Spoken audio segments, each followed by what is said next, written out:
My apologies for not chatting yesterday, Wednesday, which has been the case the last 2 weeks. But it was my wife's birthday, so, well, that took priority. I've been thinking recently about, well, I think a question that hits most of us. How the hell did I get here?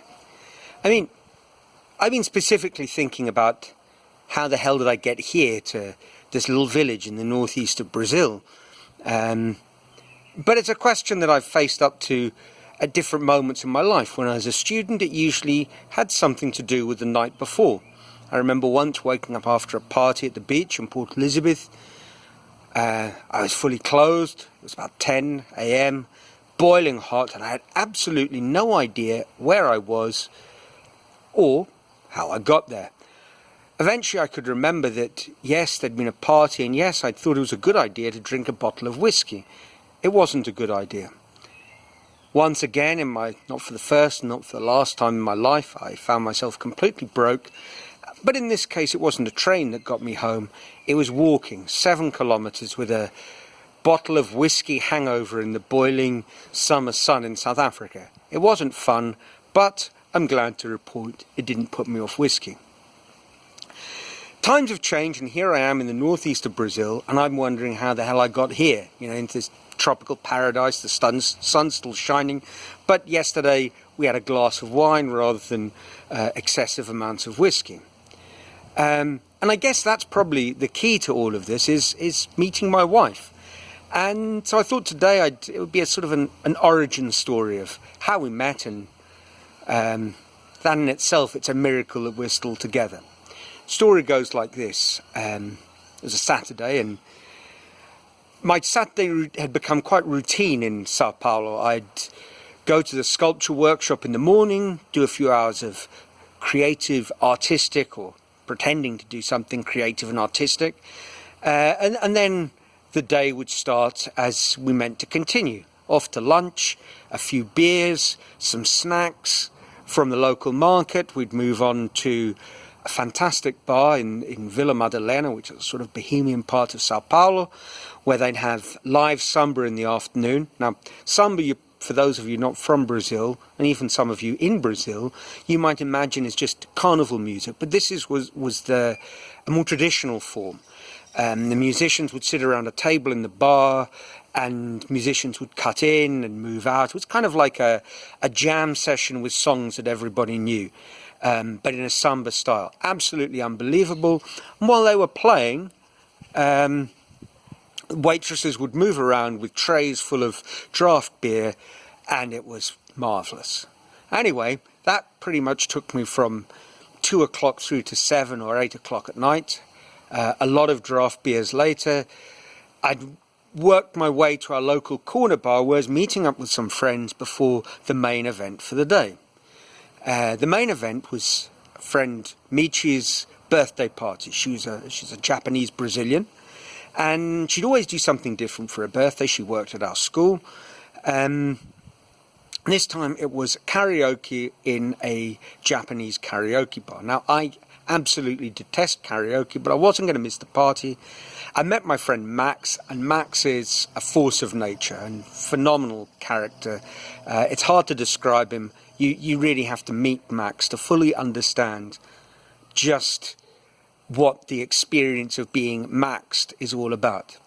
We got to the local bar, and he wasn't on a particularly good wage, so to make things cheaper, he had a bottle of rum that he was kind of hiding under the table, and it was pretty chaotic. We were there until probably 11 o'clock, and then we got to the karaoke bar. Now, if you've done your maths, you've worked out that it's 1 p.m. till 11, so this is 10 hours of carnage, and I really wasn't in a good state by then. Max, being Max, thought the best way to improve matters would be flaming sambucas. And I have to say, sober or drunk, at a party, New Year's, or just middle of the week, depressed or gloriously happy, flaming sambucas are absolutely, never were and never will be, a good idea. And they certainly weren't that night. So, that didn't make matters any better, and the evening sort of moved on. I met this girl.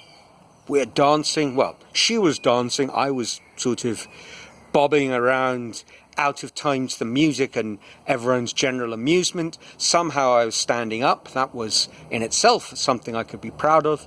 And eventually we sat down and we got chatting, and what I remember saying, oh wait, I don't remember saying anything, but what I think I said was something along the lines, and it's been confirmed, of, I'm too drunk to say anything, but I'd love to meet you again, at which point I collapsed on the table. And the young lady in question was my now wife, Rita.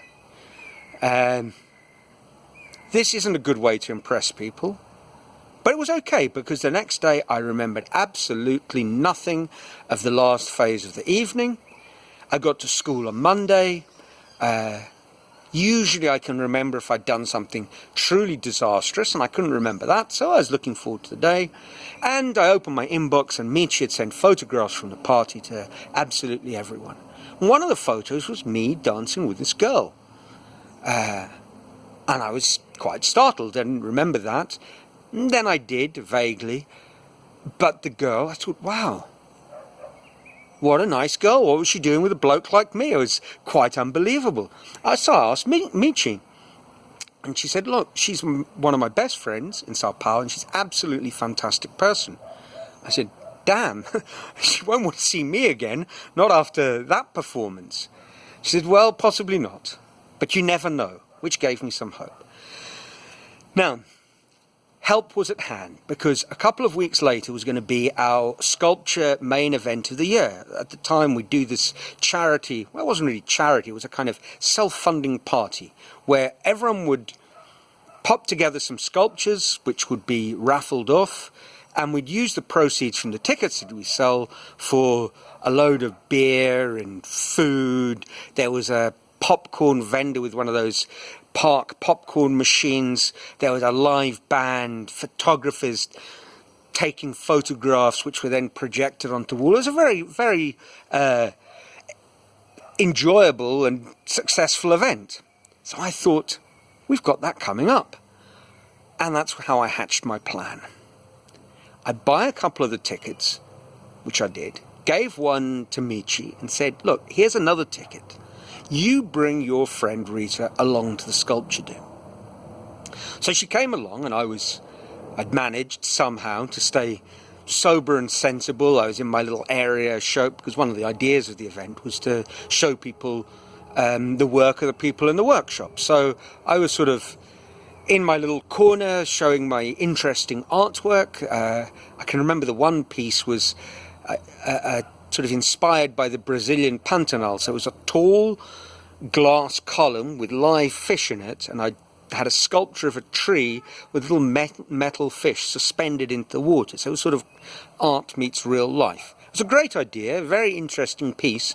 Tragically not good for the fish, as I discovered later on, but there we are.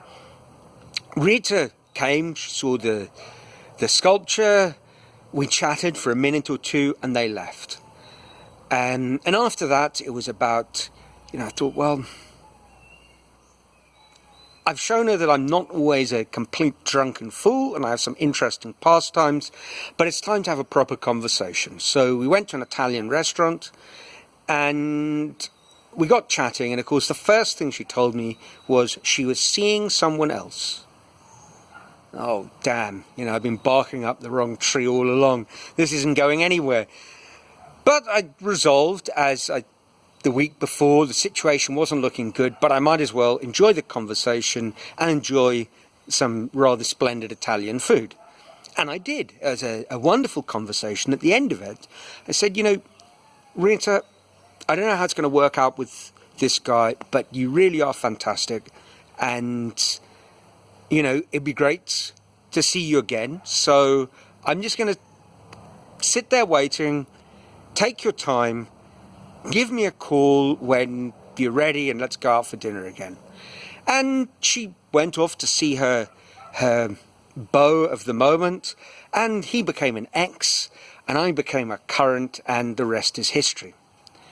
Which kind of, I've been having morals to these little stories, and if there is a moral, it's no matter what you do, no matter what mess you get yourself into, there is a way out.